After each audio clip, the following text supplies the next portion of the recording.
Hello सांगमाने welcome to my channel. आज आमे बनैबा माछ बेसर। मुठी माछ बेसर पई 900 ग्राम रो रोही माछ नै जाइछि। बे आमे एथिरु काटी बाहर करनबा। देखंतु एमिति भल भाबरे काटी बाहर करनेबे। मुई माछ को कंचा लंका और कमला रस देकी करिबे। आपण माने चाहिए कमला बदल रे लेंबू रस मध्य दे परिबे।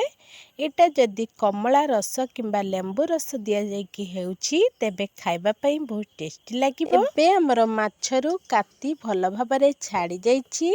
आमे एकु वर्तमान पीस पीस करनबा। आपण जेमितिका शेप्र काटिबा को चाहिए छोट किंबा बड़ पीस करिकी काटि नेबे।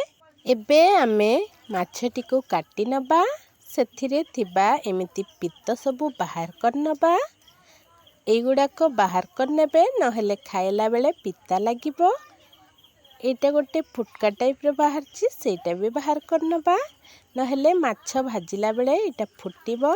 एबे आमे माछर मुंडटी को काटि नबा। सेथिरे थिबा एमितिका गाली रे फूल को काढी नेबा। एही गाली रे किछि पंक कादुଅ लागि जाई थाए। जदि एटा रहिबो तरकारी खराब करनबो तेणु आपण एको काटिकी काढी नेबे। एबे आमे माछर पीस गुडी को काटि नेबा। देखंतु मु एठी मीडियम शेप रो पीस करिकी काटि नेछि। बेसी बड़ किंबा बेसी छोट हेले माछ भांगी जिवो।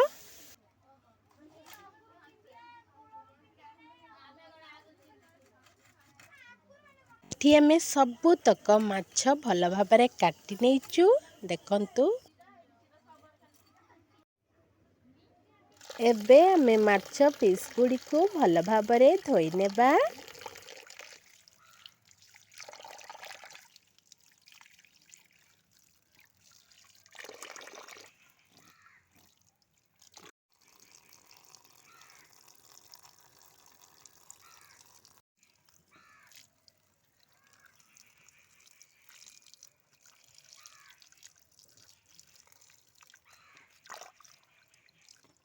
एठी आमे 2-3 थर धोईकी परिष्कार कर नेइचु माछ को।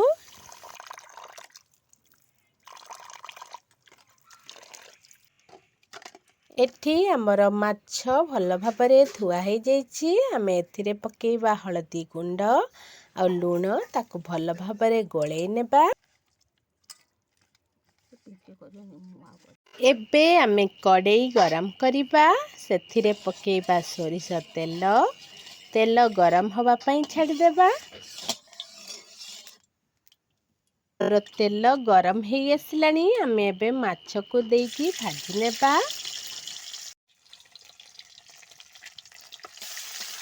एमिति मु भल भाबरे गोटे गोटे करिकी माछ नै नउची। एठी हमर माछ गोटे साइड हे गलानी। आमे आ गोटे साइड को ताकू ओलटेई दबा।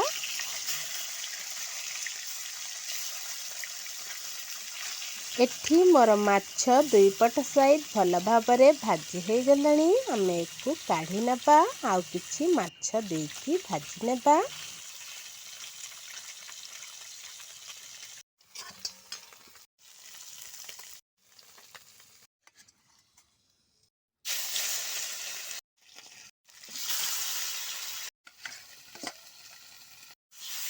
एठी मु बाकी तक माछ भाजीबा पई नै जाउची। एटा गोटे साइड भाजी हे आसलानी। आमे आ गोटे पट को लौटेई नबा। देखंतु बहुत भल भाबरे भाजी हे जाइछि। पूरा नाली नाली हे कि भाजी हिची। एमिति भाजिले तरकारी बहुत टेस्टी लागिबो। आउ जमा भी भांगीबनी माछ गुडीक।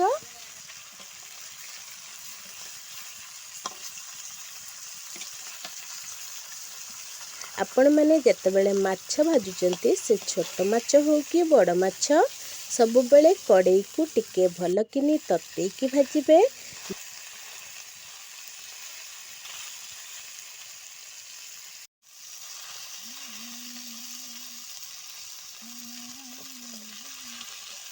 ठी हमर सबु तक माछ भजा होई सारिछि। आमे एको एबे बाहर को बाहर करनबा। ମାଛ ଯେତିକି ଭଲ କିନି ଭାଜି ହେବ ସେତିକି ତରକାରୀ ସୁଆଦିଆ ଲାଗିବ। ଏବେ ମୁଁ ବାଡ଼ିକି ଆସିକି କିଛି ଧନିଆ ପତ୍ର ତୋଳି ନେଉଛି।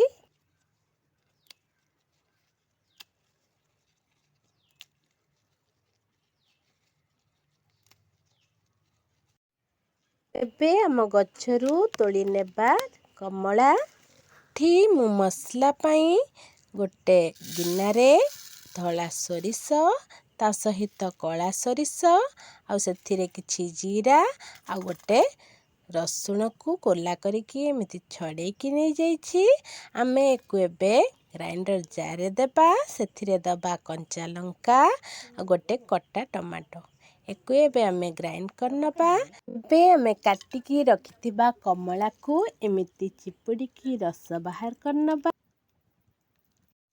ଏଠି ମୁଁ 2ଟା କମଳାକୁ ଏମିତି ଚିପୁଡ଼ିକି ରସ ବାହାର କରିନେଉଛି।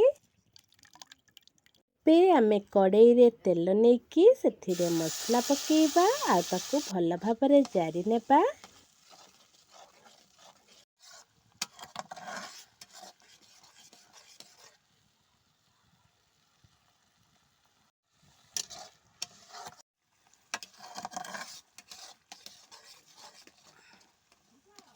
ଏଠି ଆମର ମସଲା ଫୁଟି ଆସିଲାଣି।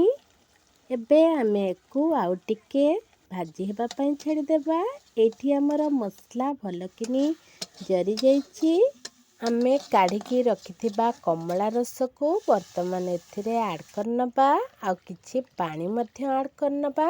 ମାଛ ବେସରରେ ଟିକେ ଝୋଳ ରହିଲେ ସେଇଟା ଖାଇବା ପାଇଁ ବହୁତ ଟେଷ୍ଟି ଲାଗେ। ଏଠି ଆମର ତରକାରୀ ଫୁଟିବା ଆରମ୍ଭ ହେଇଗଲାଣି। ଆମେ ଏବେ ଏଥିରେ ମାଛ ଗୁଡ଼ିକୁ ପକେଇ ନେବା। ଏମିତି ଗୋଟେ ଗୋଟେ କରିକି ପକେଇ ନେବେ। ଗୋଟେ ଉପରେ ଗୋଟେ ପକେଇବେନି, ତାକୁ ଭଲ ଭାବରେ ସାଇଡ଼୍ ସାଇଡ଼୍ କରିକି ପକେଇବେ। ଯାହାଫଳରେ ସବୁତକ ମାଛରେ ଏମିତି ଖଟା ରସଟା ଯିବ, ବହୁତ ବଢ଼ିଆ ଲାଗିବ। ଏମିତି ବନେଇକି ଥରେ ଖାଆନ୍ତୁ, ତାପରେ ମୋତେ ନିହାତି କମେଣ୍ଟ ସେକ୍ସନରେ ଜଣାନ୍ତୁ। ଏବେ ଆମେ ଏଥିରେ ଧନିଆ ପତ୍ର ଆଡ଼୍ କରିନେବା। ଧନିଆ ପତ୍ର ପଡ଼ିଲେ ଏହାର ସ୍ୱାଦ ଆହୁରି ବଢ଼ିଯିବ। ଏବେ ଆମର ସମ୍ପୂର୍ଣ୍ଣ ପ୍ରସ୍ତୁତ ହେଇଗଲା ରୋହି ମାଛ ବେସର। ରହିଲି, ପୁଣି ଦେଖା ହେବ ଏକ ନୂଆ ଭିଡ଼ିଓରେ।